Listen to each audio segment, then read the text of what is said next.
스태그플레이션이 가능성이 상당히 높기 때문에 거기다가 부동산에 대한 거품이 너무 많고 그래서 저는 지금 위험하다고 보는 거예요. 추가적으로 말씀드리면 바로 이런 이유 때문에 저는 지방 부동산 시장이 내년부터는 대세 상승하는 지역이 많이 나올 거라고 봅니다.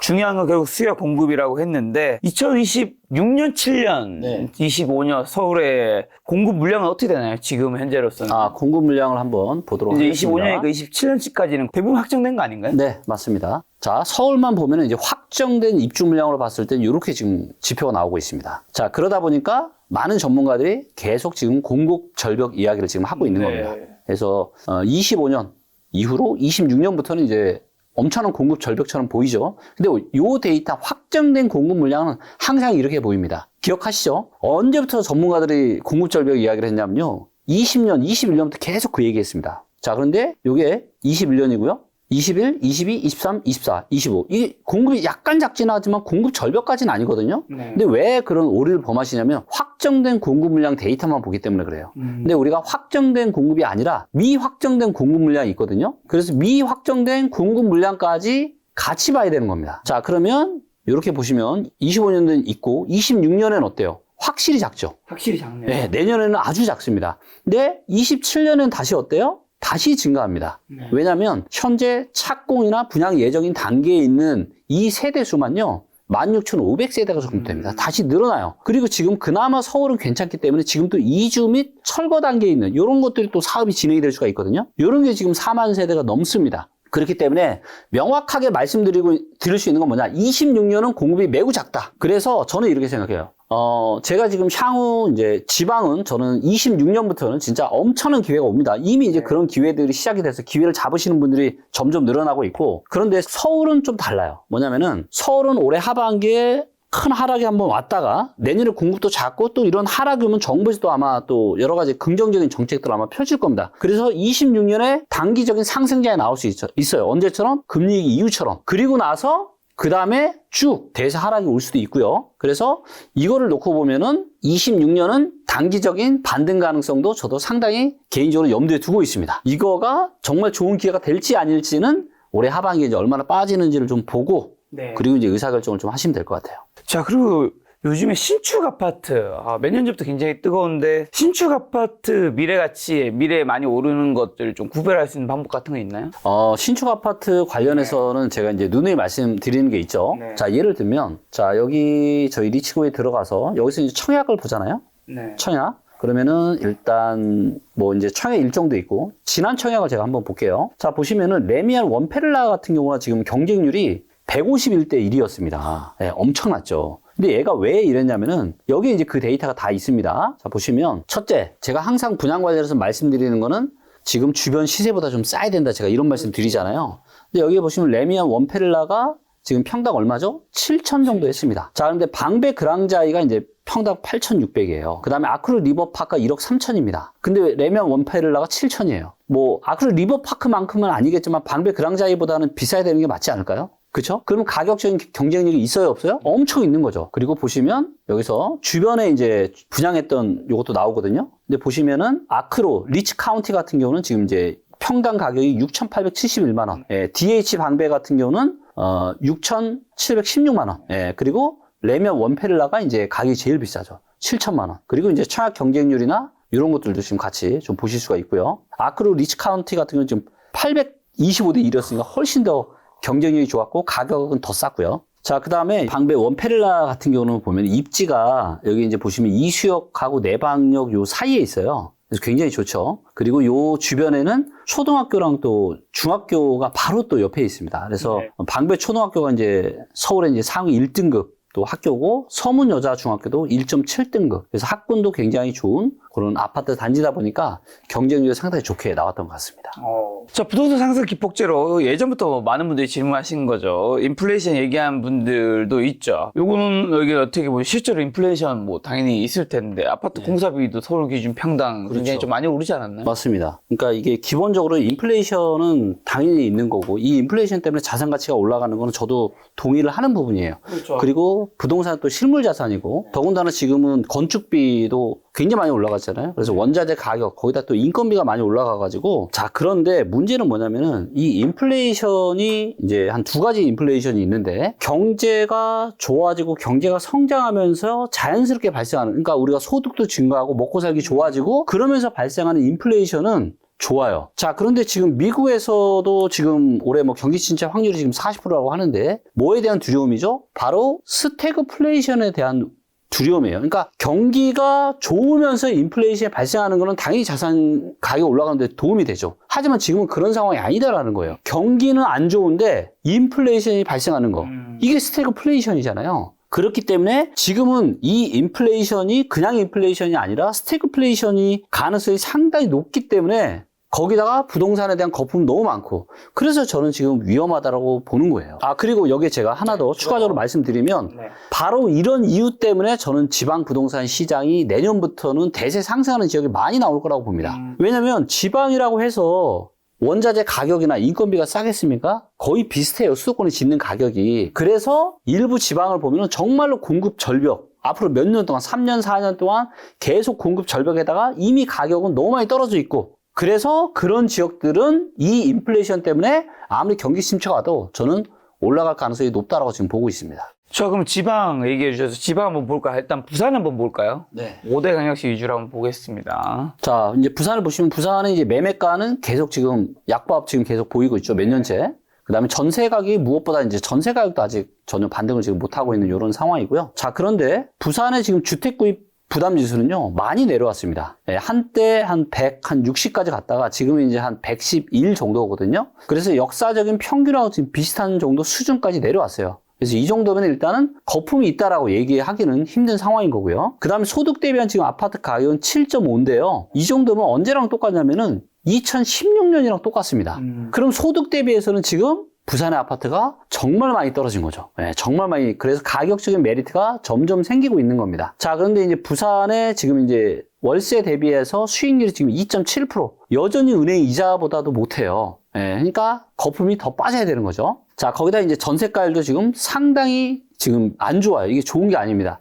요거는 이제 PJR로 보여드리면 PJR이 여전히 부산도 높죠. 즉, 전세 가격 대비해서 여전히 매매 가격에 거품이 지금 있는 겁니다. 자, 부산은 이제 보시면 공급 물량이 올해부터 굉장히 많이 줄어들죠? 네. 보시는 것처럼 한 2012년부터 한 10년 가까이 엄청난 공급들이 이루어졌었는데 올해부터는 공급이 확실하게 줄어들어요. 네.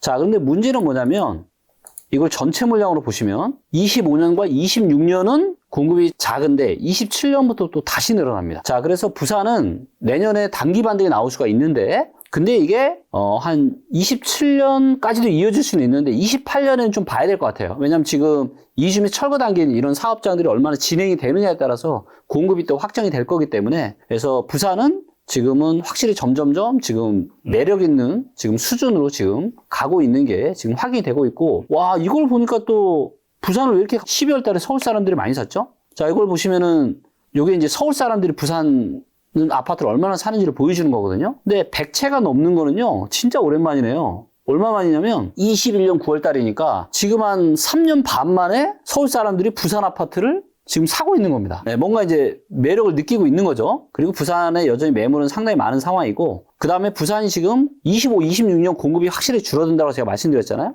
그러다 보니까 전세가 어때요? 전세 수급이 확실하게 지금 좋아지고 있습니다. 네. 네, 그래서 부산도 아마 올해 말 내년 정도에는 이제 반등이 좀 나올 수 있을 것으로 좀 보고 있고요. 공인중개사 분들도 부산의 지금 전세 가격이 꽤 지금 긍정적인 방향 쪽으로 지금 갈 거다라고 지금 바라보고 계신 것 같아요. 네, 그래서 부산은 제가 와 너무 좋다라고 얘기할 수 있을 정도는 아니지만 그래도 일단은 한 허리 정도까지는 왔다. 그리고 공급이 단기적으로는 좀 작기 때문에 당장은 안 좋은 흐름보다는 조금은 괜찮은 흐름이 이어질 수 있는데 근데 27년, 28년부터는 다시 또 공급에 대한 우려가 불거질 수는 있다. 이렇게 정리를 좀 해볼 수 있을 것 같습니다. 방금 전에 가격 전망지수 부동산 공인중개사분들이 말씀하시는 것들 기반으로 하는 건가요? 이거요? 네, 맞습니다. 공인중개사분들이 요거는 전망하는 지표예요. 요거 한번 서울 한번 볼까요? 서울 볼까요? 서울에서는 어떻게 지금 보고 계신지 궁금한데요. 네. 이 데이터가 이제 상당히 좀 정확한 데이터예요. 네. 왜냐하면 현장의 분위기를 공인중개사분들은 그렇죠. 굉장히 잘 많이 아시기 아시니까. 때문에 자, 그래서 요거를 보면은 2월 말 기준입니다. 지금 전세가 103. 그러니까 100보다 높은 상승이거든요. 근데 계속 떨어지다가 지금 살짝 올라갔죠. 그 다음에 매매 같은 경우는 97.3이거든요. 그러니까 100보다 높아야지 확실하게 뜨거운 건데, 얘를 보면은 이종 97.3이면은 언제랑 똑같냐면 작년 한 4월 달. 그러니까 공인중개사 분들은 이것만 놓고 보면은 막 시장이 막 엄청나게 막 뜨겁다 이렇게는 안 보고 있어요. 자, 그러면 어디가 진짜 뜨겁냐? 가장 오른쪽에 있는 게 누구예요? 울산. 기억하시죠? 제가 방송하면서 집안이 어디가 제일 유망하냐라고 했을 때 제가 울산 얘기 많이 했잖아요. 네. 지금 전국에서 공인중개사분들이 보기에 매매 시장이 제일 좋을 거라고 보는 데가 어디냐? 울산이에요. 네, 울산은 보시는 것처럼 이렇게 매매 가격이 23년 1월 달에 바닥 찍고 계속 조금씩 우상향 지금 하고 있는 모습이고요. 전세가도 꾸준하게 지금 우상향을 좀 하고 있는 모습입니다. 자, 그리고 이제 실제 사용 가치인 전세 대비해서 가장 저평가된 지역이, 즉 매매가가 전세가에 비해서 제일 거품이 없는 지역 중에 하나가 바로 울산입니다. 자, 그리고 주택 구입 부담 지수 같은 경우는 지금 이제 역사적인 평균 정도 수준까지 떨어져서 거품이 이제 없는 상황이고요. 그 다음에 소득 대비한 아파트 가격이 지금 5.8이니까 이 정도면요, 2015년 가격 수준입니다. 네, 굉장히 많이 한 10년 전 가격 수준만큼 소득 대비해서는 아파트 가격이 떨어졌고, 와, 드디어 월세 수익률이 여기는 3%가 넘어섰네요. 네, 그러니까 월세 수익률을 봐도 그래도 한 은행 이자 정도는 되는 지역인 거죠. 자, 그리고 이제 전세 대비한 저평가 정도를 보여줄 수 있는 PJR을 보면은 평균 정도예요. 그러니까 거품이 없는 거죠. 지난 3년 정도의 평균 정도니까, 아, 실제 사용 가치 대비해서 매매가에 거품이 없구나, 이렇게 딱 판단할 수가 있는 거고. 자, 공급 같은 경우를 이제 전체로 놓고 봐도 25, 26, 27 그렇게 많지 않습니다. 28년 약간 늘어나긴 한데 그래도 이제 평균보다 작아요. 그래서 당분간 한 4년 정도는 공급에 대한 부담감이 전혀 없는 거죠. 자, 그 다음에 거래량 같은 경우는 뭐 그렇게 작지는 않죠. 계속 요 정도 수준으로 지금 유지가 좀 되고 있는데, 2월달 같은 경우는 지금 아직 집계가 안 됐는데 요 정도면은 2월달은 꽤 좀 많이 늘어날 수 있을 것 같아요, 거래량이. 자, 그리고 울산 같은 경우도 지금 서울 사람들이 어때요? 30채 정도 샀네요. 네. 그 다음에 매물은 뭐 감소 추세에 있고요. 무엇보다 이 전세 수급이 보시면 계속 올라가고 있죠. 전국에서 전세 수급이 제일 높은 데가 어디냐? 울산이에요. 즉 무슨 얘기예요? 전세가 공급보다 수요가 훨씬 더 많습니다.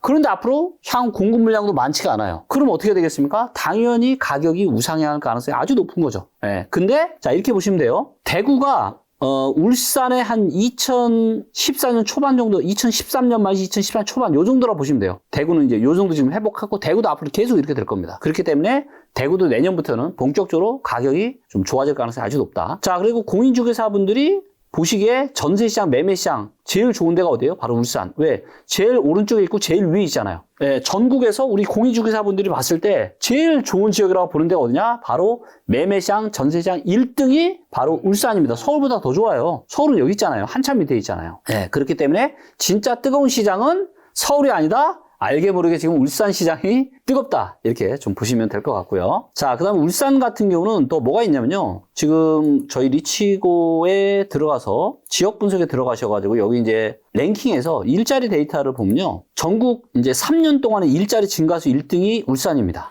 그 다음에 최근 1년 동안 1등도 울산이에요. 즉 무슨 얘기예요? 울산의 일자리가 엄청난 겁니다. 그리고 제 또 지인이 현대중공업에 근무하고 있는데 너무 바쁘다는 거예요, 요새. 맞아. 저 지인도 현대중공업에 있는데 네. 정신없대요. 정신없죠. 자, 그래서 뭐다? 울산은 제가 혹시 기억나시나요? 울산 시장이 한참 안 좋을 때 지금은 울상인데 나중에 우상으로 바뀔 지역이 울산이다. 그런 코멘트 해주셨죠. 네, 제가 아재 개그를 좀 날렸는데, 그래서 울산 같은 경우는 여러분들 괜찮아요. 네, 물론 올해 하반기에 좀 충격이 왔을 때 같이 그때 일시적으로 조금 흔들릴 수는 있지만 오히려 그게 정말 또 기회가 될 수 있는 거죠. 대구는요, 고담시티, 제 고향 대구. 요즘에 좀 괜찮아졌는지 걱정이 됩니다. 대구도 이제 앞으로 좋아질 일밖에 없다.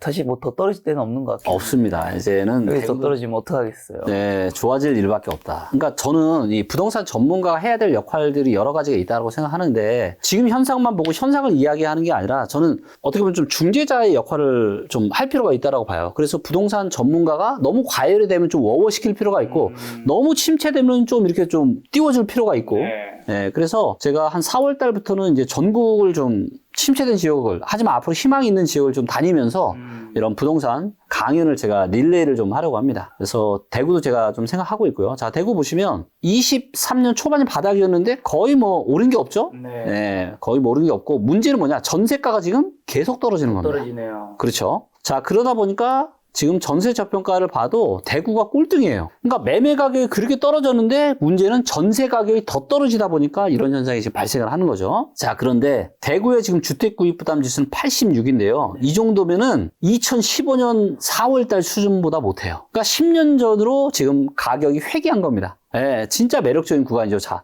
소득 대비해서 볼까요? 5.9입니다. 이 정도면요, 2014년 가격이에요. 너무 싸졌어. 싸도 지금 너무 싸졌다. 이제 사야죠. 자, 거기다가, 자, 월세 수익률이 이제는 뭐예요? 은행 이자보다 높죠. 3.3%까지. 즉, 매매가격이 떨어지다 보니까 이제는 월세 수익률마저 서서히 나오고 있고.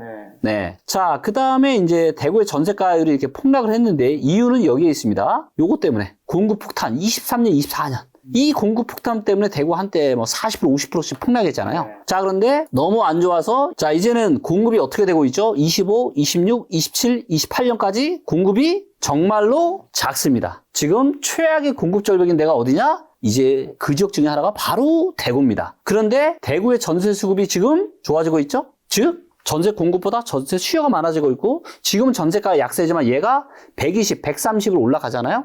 그럼 전세가가 플러스로 돌아설 겁니다. 그리고 전세가가 플러스로 돌아서고 몇 개월 지나면은 매매가가 올라갈 거예요. 그게 이제 저는 올해 말 내년 초중반 어느 정도라고 지금 보고 있는 거고요. 자, 그리고 이제 공인중개사분들도 다시 이제 2월 달부터는 조금 지금 좋아질 거다. 이렇게 지금 전세나 매매 그렇게 지금 바라보고 있고. 네. 자, 그래서 대구도 이제 지금 최악은 끝났다. 광주로 가볼까요? 네. 자, 광주를 보시면 지금 광역시 중에 제일 안 좋은 곳 중 하나가 지금 광주거든요. 근데 보시면 광주는 지금 계속 내려가고 있죠. 매매가가. 그 다음에 전세가도 뭐 살짝 오르락내리락 하다가 최근 또 좀 내려가고 있고요. 자, 광주 같은 경우는 주택구입부담지수가 얼마예요? 80입니다. 여전히 지금 역사적인 평균보다 꽤 높은 수준에 지금 있죠. 네. 자, 그리고 보시면 지금 광주가 80이고 울산이 85고 대구가 86이에요. 그러니까 대구랑 울산을 보면은 울산보다 지금 대구가 조금 아주 조금 높은 수준이고 광주가 그 밑에 있는 수준입니다. 그리고 소득 대비해서는 지금 2025년 3월 달이니까 5.4니까 이 정도면 2018년 정도 가격이고요. 자, 그리고 여기도 이제 월세 수익률이 이제 한 3.4 정도 조금 지금 올라왔죠. 자, 그리고 공급을 좀 보시면, 자, 공급이 25년은 좀 작은데 26년과 27년, 28년까지도 어때요? 공급이 어느 정도 좀 있습니다. 네, 그렇다 보니까 공급이 다시 많아지는 이런 것들이 있다 보니까 광주는 본격적으로 대세 상승하기에는 쉽지가 않은 거죠. 자, 그리고 이제 팔려고 하는 매물은 지금 뭐 역사상 거의 가장 최대 수준에 있고, 그 다음에 여기 이제 보시면 공급이 또 많아지잖아요. 그러면 전세 수급이 올라가지를 못하겠죠. 네, 그래서 아마 내년이나 내후년 정도는 이 전세 수급이 더 치고 못 올라가고 아마 내려오게 될 거예요. 그러니까 매매 시장도 좋아지기가 쉽지 않은 거죠. 그러다 보니까 지금 매매 수급이 제일 왼쪽에 있습니다. 즉 전국에서 지금 매매 시장이 가장 안 좋은 데가 어디냐면 광주광역시예요. 대구보다 더 안 좋습니다. 대구는 살짝 더 오른쪽에 있죠. 그러다 보니까 공인중개사분들도 2월 달에 전망이 어떻게 됐어요? 올라가지 못하고 떨어지고 있죠. 보시면 대부분의 공인중개사분들이 전망이 오른쪽 위로 가면서 좋아지는 쪽으로 가는데 광주광역시 혼자 지금 거꾸로 가고 있는 거예요. 그래서 광주광역시는 당분간 쉽지 않다. 이렇게 좀 보시면 될 것 같아요. 대전과 세종은요? 네. 자, 대전도 보시면 이제 23년 초에 바닥 찍고 조금 올라왔다가 최근 계속 조금씩 빠지고 있고, 특히 이제 전세 가격이 이제 보시는 것처럼 이렇게 계속 지금 좀 빠지고 있는 상황입니다. 그리고 역사적으로 봤을 때 주택구입 부담 지수는 이제 약간 한 10% 정도 지금 고평가되어 있다고 나오고 있고, 소득 대비한 아파트 가격을 볼 때는 6.8이니까 2019년 가격. 그러니까 광역시별로 다르죠. 네, 광역시별로 확실히 대구나 울산이 진짜 거품이 없는 게 확연히 아마 비교가 되실 거고요. 자, 와, 대전은 공급이 어때요? 25년에 꽤 있고 26년에 작은데 27년과 28년, 특히 27년이 역사적인 공급 폭탄입니다. 그렇기 때문에 대전의 아파트 가격이 뭐 내년 정도에는 약간의 뭐 강보합 정도는 나올 수 있지만 본격적으로 대세 상승은 쉽지 않은 거죠. 자, 그리고 수급 같은 경우로 봐도 보시면 어때요? 이렇게 내려가고 있죠. 왜냐하면 공급이 많다 보니까 전세 수급이 다시 내려가고, 그러니까 이 흐름이 이제 좋은 패턴이 아닌 거예요. 그러다 보니까 공인중개사분들도 2월 달에 약간은 플러스로 돌아서긴 했지만 너무 약하죠. 그래서 대전은 좀 쉽지 않겠다. 일단은 시간이 좀 상당히 좀 필요해 보입니다. 자, 그리고 이제 세종을 한번 보도록 하겠습니다. 세종은 우리가 주식으로 따지면요, 테마주예요. 테마주. 그래서 행정수도 이전이라든가 이런 이슈가 있는, 세종도 이제 보시는 것처럼 23년 초에 바닥 찍고 약간 올랐다가 이제 계속 조금씩 이렇게 빠지고 있는 상황이 매매와 전세 시장에 지금 벌어지고 있고, 그 다음에 세종은 좀 요거를 기간을 좀 짧게 해서 봐야 됩니다. 그래서 세종이 본격적으로 개발되고 시작을 했던 한 18년 정도부터 보는 게 적합하다고 좀 보고 있고요. 자, 이렇게 놓고 보면은 139니까 뭐 한 2020년 초 정도 가격? 급등하기 전, 그 정도까지는 지금 거품이 지금 빠져있는 이런 상황이다라고 좀 보고, 근데 이제 월세 수익률이 여전히 낮아요. 2.2밖에 되지 않습니다. 그리고 이제 무엇보다 이게 좀 중요한데, 이 전세 가격 대비 요 PJR이라고 하는 수치가 중요한데, 그러니까 어떻게 보면 그 테마주다 보니까 항상 거품이 좀 껴 있어요. 전세 시장 대비해서. 그래서 235입니다. 이 굉장히 높아요. 근데 이게 얼마나 높냐면 서울보다 더 높습니다. 서울보다. 그만큼 지금 어떤 이슈에 대한 기대감이 굉장히 많이 있어서 매매가 굉장히 비싼 그런 특이한 그런 지역이다라고 좀 보시면 되고, 공급 물량을 놓고 보면은 세종은 진짜 없습니다. 근데 문제는 뭐냐면 세종하고 같은 생활 권역인 대전의 공급 물량이 많아요. 대전의 공급 물량이 많다 보니까 세종이 만약에 이제 뭐 어떻게 이런 정치적인 이슈로 인해서 뭔가 또 단기 호재가 터진다. 그러면 단기 급등은 나올 수 있지만 이게 그런 게 혹시라도 없으면은 본격적인 대세 상승장은 세종도 쉽지 않다. 이렇게 좀 보시면 될 것 같고요. 지금 지방에서 가장 좋게 보시는 건 여전히 울산인 건가요? 저는 울산. 근데 더 좋게, 투자적인 측면에서 더 좋게 보는 건 저는 대구라고 봐요. 네, 왜냐면 대구는 너무 많이 지금 빠져 있어가지고. 네. 그래서 대구 같은 경우도 저는 상당히 좀 좋게 보고 있고, 울산도 좋게 보고 있고요. 그 다음에 경남, 경북, 그 다음에 전남, 전북, 충남, 이런 지역들을 저는 상당히 좀 괜찮게 보고 있습니다.